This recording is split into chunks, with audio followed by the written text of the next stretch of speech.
সুপ্রভাত বন্ধুরা, তোমরা কেমন আছো? আশা করি নিশ্চয়ই ভালো। আমরা সকলে খুব ভালো আছি, সুস্থ আছি।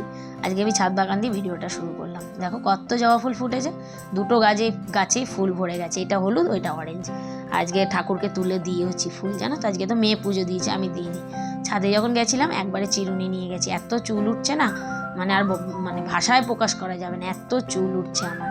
জানি না সবারই হয়তো এইটাই, সবার মুখেই শুনি চুল উঠছে। সেই কারণে একবারে ছাদে গিয়ে চুল আঁচড়ালাম। ঘরে আর চুল আঁচড়ানো যায় না, চুল যতই তুলে ফেলি তাও যেন পরে মনে হয়। এবার নিচে চলে আসলাম সংসারের কাজকর্ম করতে। এখন একটু গায়ে রোদও লাগিয়ে এসেছি, এনার্জিও আছে ফুল একদম। এবার কাজকর্মে হাত দিই, নাহলে তো দেরি হয়ে যাবে। কাজকর্ম সারবো, টিফিন করব, সমস্তটাই একার হাতে সামলাতে হয়। আর ব্যালকনিটা দেখছি কি এত ইদানিং ধুলো হচ্ছে, মনে হাওয়া দিচ্ছে আর প্রচণ্ড ধুলো। গরমকালে একটু হাওয়া দেয় না, শীতকালে দেখো হাওয়া না চাইতেই দিয়ে দেয়। আর আমার সব থেকে ঘরের পছন্দের জায়গা হচ্ছে ব্যালকনি। তারপরে চলে আসলাম জামা কাপড়গুলো গুছাতে। দুদিন আগের কাচা, জানো তো, একদম ইচ্ছা করে না আমার জামা কাপড় গুছাতে। কাচতে ভালো লাগে কিন্তু গুছাতে আমার যেন বিরক্ত লাগে। তো এখন পাট করে ভাঁজ করে রাখলাম, পরে জায়গা মতো সব তুলবো। কারণ অনেকগুলো কাজ এইদিকে বাকি আছে, এখনও টিফিন করিনি, টিফিন করব। তো তারপরে কেচেও নিয়েছিলাম, একবারে কেচে নিলাম, ভাবলাম মেলে দিই, তারপরে টিফিন করবো। যাই হোক, মেলতে জামা কাপড় আমাদেরই এই দোতলার ওই ফ্ল্যাটের, ওই যে সামনে যে ফ্ল্যাটের বৌদির সঙ্গে একটু গল্প করছিলাম। উনি যখনই দেখে একটু গল্প টল্প করি, এই আর কি। আর তো সেরকম নামা হয়ও না নিচে। তো জামা কাপড়গুলো আজকে ব্যালকনিতেই মেললাম, কারণ ছাদে যাওয়ার দরকার নেই, পাতলা পাতলা জামা কাপড়।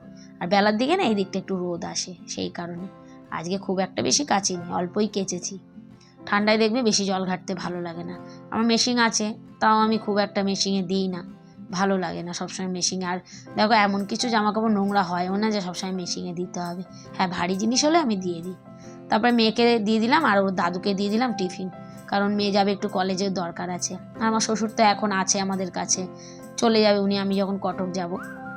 তো সবসময় আর ভিডিওতে দেখানো হচ্ছে না। তারপরে ঘরটাকে মুছে নিলাম, তারপরে স্নান করব। একবার কিন্তু সকালেই ঠাকুর ঘরটা মুছে দিয়েছিলাম, মেয়ে পুজো দিয়েছে যেহেতু। তা মেয়ে উঠে পুজো টুজো দিয়ে স্নান করে গুছিয়ে খেয়ে দিয়ে কলেজে বেরিয়ে গেছে। আর দুদিন বাদে তো ছোটো মেয়েরও স্কুল খুলে যাবে। তারপরে স্নান করে চলে আসলাম, সব পাপোশগুলো, ঘরটা শুকালো, পাপোশগুলোকে পেতে দিলাম।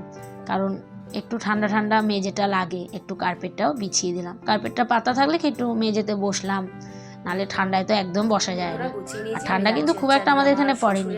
এই পুচকিটা হচ্ছে আমাদের দোতলার, 3 তলা। আজকে রান্নাবান্না কিচ্ছু শেয়ার করলাম না, ডাল ভাত করেছিলাম, সেই কারণে। দেখো সবাইকে নিচে বসিয়ে দিও, এখন সোফা পরিষ্কার করছে বাবু আমাদের। ভারী মিষ্টি, জানো তো। মাঝখানে একটা দুর্ঘটনা ঘটেছিল, যাই হোক অন্য দিন ব্লগে শেয়ার করবো, আজকে করলাম না। তা চলুন বেরানো যাক, গুছিয়ে নিয়ে যা। বাইরে তো আজকে মোটামুটি ঠান্ডা লাগছে। চলুন। মেয়ে আর ওর দাদু নেমেছে নিচে। প্রদীপ যেত, কিন্তু প্রদীপের তো এই সময়টা হবে না, না, ওই জন্য প্রদীপ আর যাচ্ছে না, আমি নিয়ে যাচ্ছি।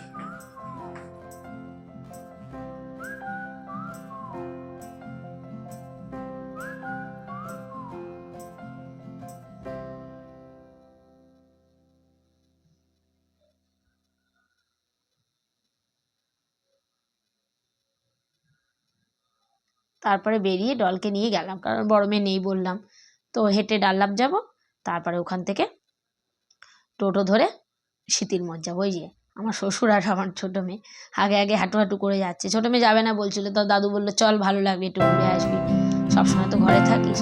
তো ডাল্লাপে যেতে যেতে একটু অটো পেয়ে গেছি, তো অটোতে উঠে গেলাম। উঠে যাবো আমি শীতির মঠ, নীলকুঠিতে।